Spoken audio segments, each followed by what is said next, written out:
Embracing change. In the days that followed, Scarlett and I visited the property. It was a beautiful house on the outskirts of the city, surrounded by nature. We decided to move there, embracing the change and the new opportunities it brought.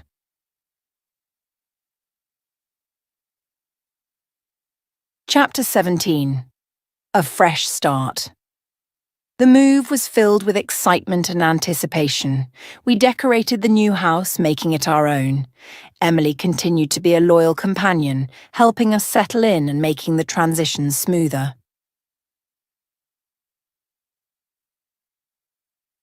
Chapter 18. Building Dreams.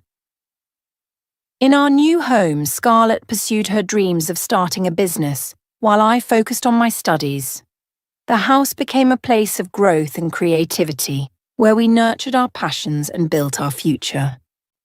Chapter 19. The Power of Kindness.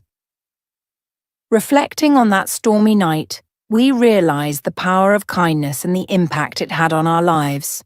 Mr. Thompson's visit changed everything, and it was a reminder that even in the darkest times, a single act of kindness can light the way. Chapter 20.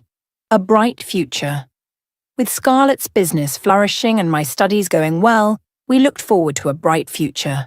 Our new home was filled with love, laughter, and endless possibilities. Chapter 21. Gratitude. We often thought about Mr. Thompson and the twist of fate that brought him to our door. His kindness and the secrets he unveiled brought us closer and gave us a new perspective on life. Chapter 22. A Lasting Bond. The bond between Scarlett and me grew stronger with each passing day. We supported each other through challenges and celebrated our successes together. Emily remained a cherished member of our family, her presence a constant source of joy. Chapter 23. Lessons Learned. From that stormy night, we learned valuable lessons about family, kindness, and the importance of embracing change. We realized that life's twists and turns often lead to good blessings. Chapter 24. Sharing Our Story. Inspired by our experiences, Scarlett and I decided to share our story with others. We started a blog, documenting our journey and the lessons we learned. Our story resonated with many, and we received messages of support and gratitude from readers around the world. Chapter 25. Helping Others. Our story inspired us to help others facing challenges. We started a community project, providing support and resources to those in need. Our efforts made a difference in many lives, and we felt a deep sense of fulfillment. Chapter 26. Celebrating Life. Scarlett and I made it a point to celebrate life every day. We cherished the small moments, found joy in simple pleasures, and expressed gratitude for the love and support we had. Chapter 27. A New Chapter. As we moved forward, we knew that life would continue to bring surprises and challenges, but we felt ready to face them, armed with the strength and wisdom we gained from our journey. Chapter 28. Unwavering Hope. No matter what the future held, we remained hopeful and optimistic.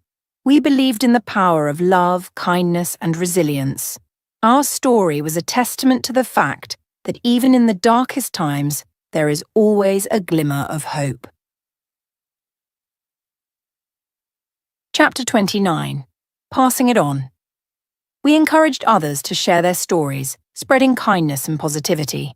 Our blog became a platform for people to connect, share their experiences, and support one another. Chapter 30. A Happy Ending. As we looked back on our journey, we felt a deep sense of gratitude.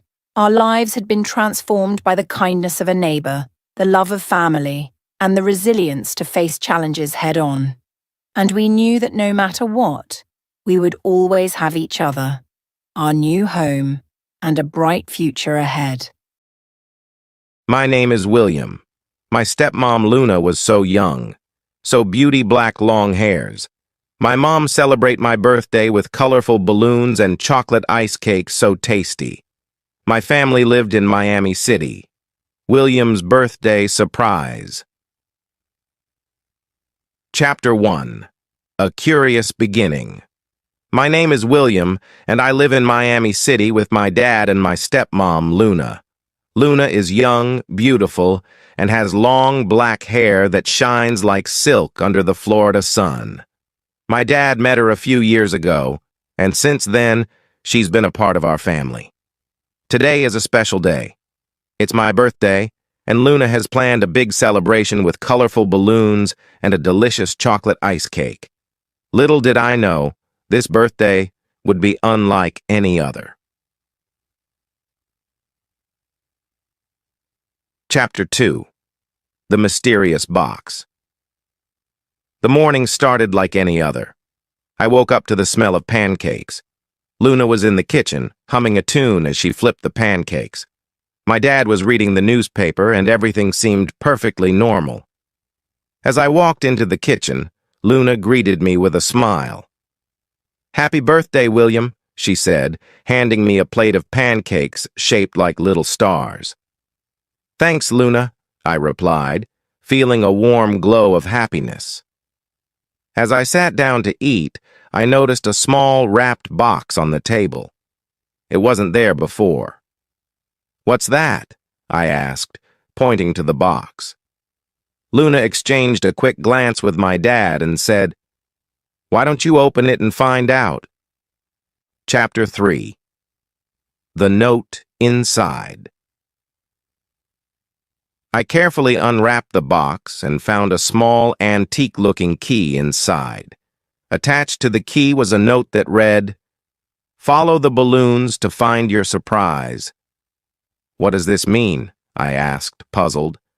Luna just winked and said, "You'll have to wait and see. Now finish your breakfast. We have a lot to do today." Chapter 4. The Balloon Trail. After breakfast, I went outside to find colorful balloons tied to various objects around our yard. Each balloon had a little card attached with a clue. The first card read, "Start where the sun rises." I knew this meant the east side of our house, where the garden was. I ran over there and found another balloon tied to the garden gate. The card on this balloon read, "Look where the water flows." I followed the clues one by one, leading me through the house, the backyard, and even the garage. Each clue was a small puzzle that made me think and kept me excited about what was coming next. Chapter 5. The Hidden Room. The last clue led me to the attic, a place I rarely went. As I climbed the old wooden stairs, my heart raced with excitement. I reached the attic and saw a final balloon tied to an old trunk in the corner. The card read, "Use the key." I took the antique key from my pocket and inserted it into the lock of the trunk. It clicked open, and inside, I found something I never expected: a diary. Chapter 6. The Diary's Secrets. I opened the diary, and on the first page it read, "To William, on his 12th birthday. This diary holds the story of your mother and me." I was taken aback. My mother passed away when I was very young, and I didn't remember much about her. My dad rarely talked about her, so this diary felt like a precious treasure. Chapter 7. Luna's Revelation. As I sat there reading, Luna came up to the attic. She looked at me with a gentle smile and said, "Your mother wanted you to have this. She wrote it for you before you were born." "Why didn't I know about this before?" I asked, tears welling up in my eyes. "Your father thought it was best to give it to you when you were old enough to understand." And today seemed like the perfect day, Luna explained. Chapter 8. The Birthday Party. We went back downstairs, and the house was now filled with colorful balloons, streamers, and the delicious aroma of chocolate ice cake. My friends started arriving, and soon the house was buzzing with laughter and excitement. The birthday party was in full swing. There were games, music, and lots of fun. But my mind kept drifting back to the diary upstairs. Chapter 9. A Suspenseful Twist. Just as I was about to blow out the candles on my cake, there was a loud knock on the door. Everyone turned to see who it was. Luna went to answer, and when she opened the door, a stranger stood there holding a large envelope. "I have something for William," the stranger said, looking directly at me. My dad and Luna exchanged worried glances, and I felt a knot of anxiety tighten in my stomach. Chapter 10. The Envelope's Mystery.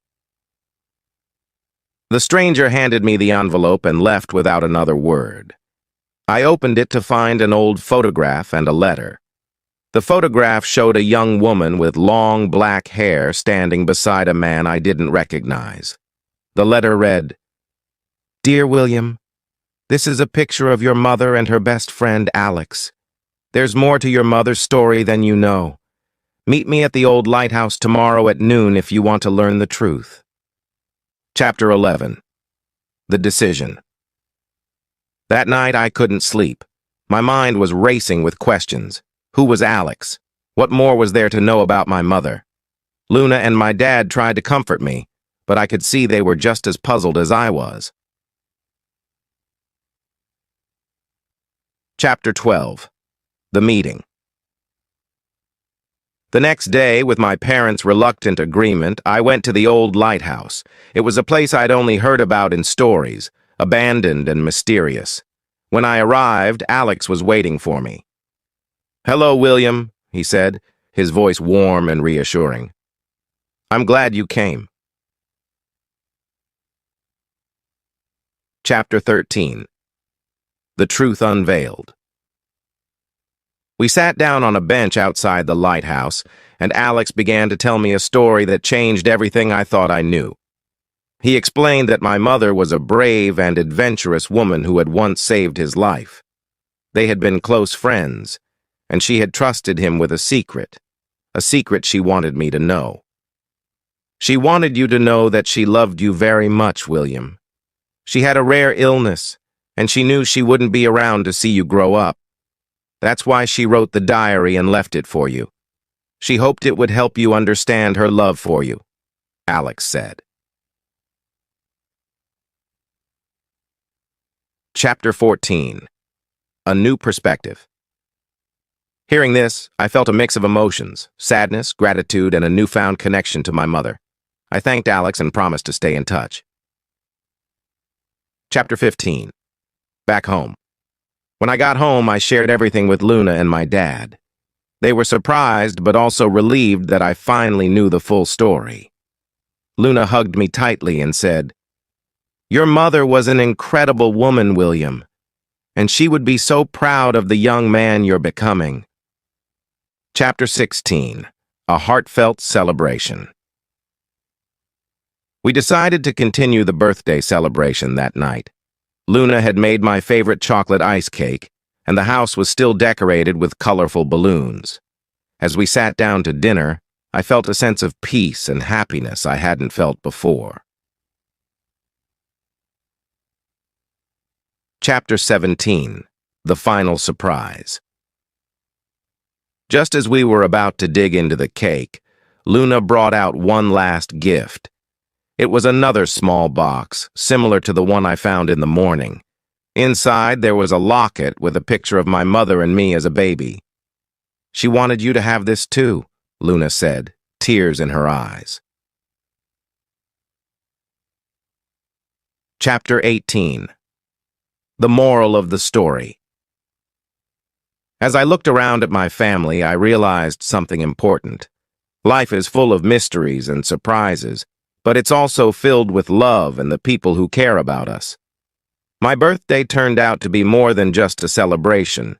It was a journey of discovering the love and courage of my mother and the unwavering support of my family. Chapter 19. Moving Forward. From that day on, I cherished the diary and the locket, knowing they were precious gifts from my mother. I also grew closer to Luna, appreciating her kindness and love. We continued to celebrate life's moments together, always remembering the lessons of love, bravery, and family. Chapter 20. A New Beginning. As the years went by, I often thought about that special birthday. It taught me that even in the face of loss and mystery, there's always room for joy, love, and new beginnings. And with my family by my side, I knew I could face any challenge that came my way. Moral. Life is full of unexpected twists and turns, but with love, courage, and the support of family, we can overcome any challenge and find happiness in the most surprising places. The Unexpected Visitor. The days following the discovery of the locket were filled with excitement. Eleanor and Thompson often found themselves reminiscing about their adventure and the incredible secret they had uncovered. But just as they thought life had returned to normal, something peculiar happened. One evening, as Thompson was reading a book in the living room, there was another knock at the door. This time, it was not an old man, but a neatly dressed woman with a stern expression. In her hand, she held a large envelope marked with an elaborate seal. "I'm here to deliver this," she said, handing the envelope to Thompson. "It's for Eleanor and Thompson."